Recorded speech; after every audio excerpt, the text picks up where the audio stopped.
मेरा अफसाना चैनल पर आप सभी का स्वागत है। साक्षी का परिवार मिडिल क्लास है। परिवार में माँ पिता हैं। साक्षी के जीवन में तब जिम्मेदारियाँ बढ़ जाती है जब एक दिन अचानक उसके पिताजी को पैरालिसिस आ जाता है। साक्षी पर अब उसके छोटे भाई और एक छोटी बहन के साथ पिता के इलाज और घर चलाने का बोझ आ गया है। साक्षी ग्रेजुएट है। वो अब नौकरी करके सारे घर की जिम्मेवारी अच्छे से संभाल रही है। उसे फैमिली के अलावा कुछ नहीं दिखाई दे रहा। पिता और माँ को साक्षी पर गर्व है। साक्षी इस दौरान कई अच्छे रिश्ते को मना कर दिया। इसमें से उसके कुछ रिश्तेदार ने बताए थे, इसलिए रिश्तेदार अब साक्षी से थोड़ा जलने लगे। साक्षी को एक लड़का रचित कुछ दिनों से फॉलो कर रहा होता है। लड़के को साक्षी अवॉइड करती है, लेकिन उस लड़के का रिश्ता लेकर उसकी माँ उसके घर आ जाती है। वो लड़का अच्छे पैसे वाले फैमिली से था। साक्षी को अब अपने माँ पिता का बहुत ज़्यादा प्रेशर होता है। इस वजह से वो काफ़ी मनाने के बाद मान जाती है, लेकिन वो शर्त रखती है कि वो अपने घर को संभालेगी और नौकरी नहीं छोड़ेगी। लड़के की माँ ये मान जाती है। शादी होती है। शादी के लिए वो खुश है। शादी के पहले वो लड़के से मिलकर बात करना चाहती है, लेकिन लड़के की तरफ से कोई पहल नहीं होती। वो भी कुछ नहीं करती। जल्दी से शादी करवा दी जाती है। रचित शादी के दिन ही कई दिनों बाद उसे दिखाई दिया।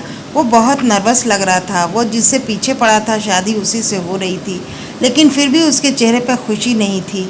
साक्षी को बात अजीब लगती। उसको अंदेशा हो जाता है कि कुछ गड़बड़ है। सुहाग रात के सेज पर वो बैठी है और बाहर से कई मर्दों की आवाज़ आ रही है। तभी वो बैठी बैठी सोचती है कि वो उन्हें आवाज़ से कैसे पहचानेगी, क्योंकि अभी तक उसकी आवाज़ सुनी ही नहीं। और फिर रचित कमरे में आता है। चेहरे का रंग पूरा उड़ा हुआ रहता है। साक्षी एक नज़र चुपके से उठाकर उसे देखती है। वो भी बिस्तर के कोने पर बैठ जाता है। कई देर हो जाती है। साक्षी को अजीब लगता है, क्योंकि रचित ना कुछ बोलता है और ना ही उसके पास आता है। फिर साक्षी पहल करती और कहती, सुनिए, आप इतनी नर्वस मत होइए, मुझे आप पसंद है। रचित उसकी ओर मुड़ता है। साक्षी उसको पूछती है, क्या हुआ, आप खुश हैं ना? रचित केवल गर्दन हिलाता है। साक्षी बोलती है, मुझे आपसे बहुत बातें करनी थी, लेकिन आपने पहल ही नहीं की। चलिए अब करते हैं। रचित अभी भी चुप रहता है। साक्षी फिर बोलती है, आप बोल क्यों नहीं रहे? रचित की आंखों में आंसू आ जाते हैं। साक्षी घबरा जाती है, क्या हुआ, मुझे बताइए तो। रचित अब साइन भाषा में बताता है कि वो बोल नहीं सकता। साक्षी को धक्का लगता है। वो चुप हो जाती है और रचित से दूर हो जाती है।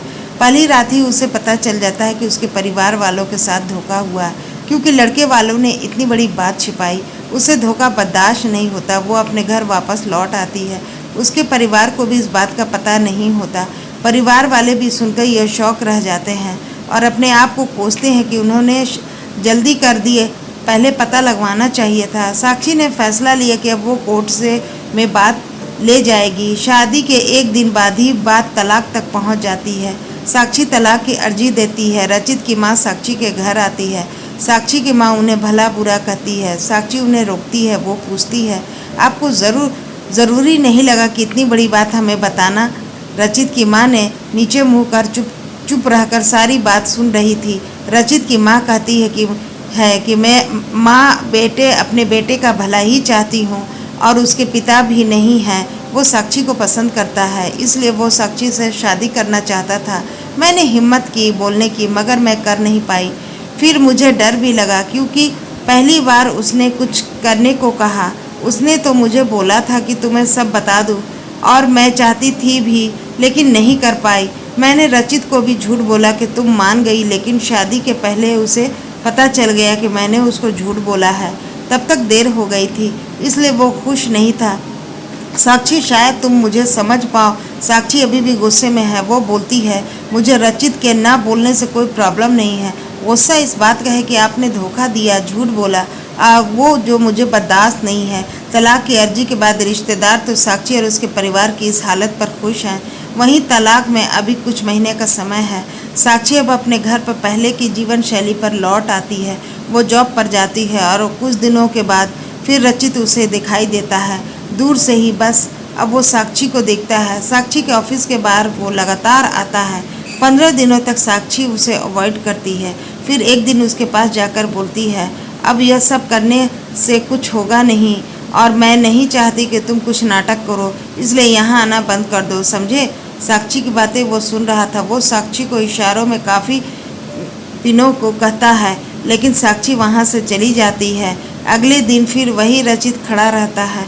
साक्षी उसके पास आकर कहती है, काफ़ी पीकर मेरा पीछा छोड़ दोगे? रचित गर्दन में हाँ में हिलाता है। टेबल पर दोनों आमने सामने बैठे हैं। रचित अपने फ़ोन में कुछ मैसेज टाइप करता है। साक्षी उसको देख भी नहीं रही है। साक्षी के फ़ोन में मैसेज आता है। रचित का लिखा होता है, sorry but I really love you so much. कोई भी बोलने वाला तुम्हें बहुत ज़्यादा प्यार नहीं कर सकता, और बात तो झूठी भी हो सकता है, लेकिन आंखें हमेशा सच बोलती है। एक बार मेरी आंखों में देख लो, फिर तुम्हें जो सही लगे वो करना। साक्षी का सारा गुस्सा मैसेज पढ़ते ही चला गया। वो धीरे से अपनी आंखें उठाकर रचित की आंखों में देखती है और उसकी आंखों से आंसू निकल आते हैं। वही वो उसको बोलती है, पहले ऐसी बात नहीं लिख सकते थे, मुझे आज तक कभी किसी ने ऐसे नहीं समझाया। वो खड़ी होती है, रचित को बोलती है, चलो मेरा सामान वापस अब तुम ही उठा कर ले जाओगे।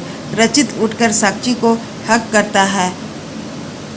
आपको यह कहानी कैसी लगी हमें कमेंट बॉक्स में ज़रूर बताइए। इसी तरह की अच्छी कहानियाँ आप यहाँ पढ़ सकते हैं। यहाँ उपस्थित शिक्षाप्रद कहानियाँ आपका मनोरंजन करने के साथ दिशा भी देगी।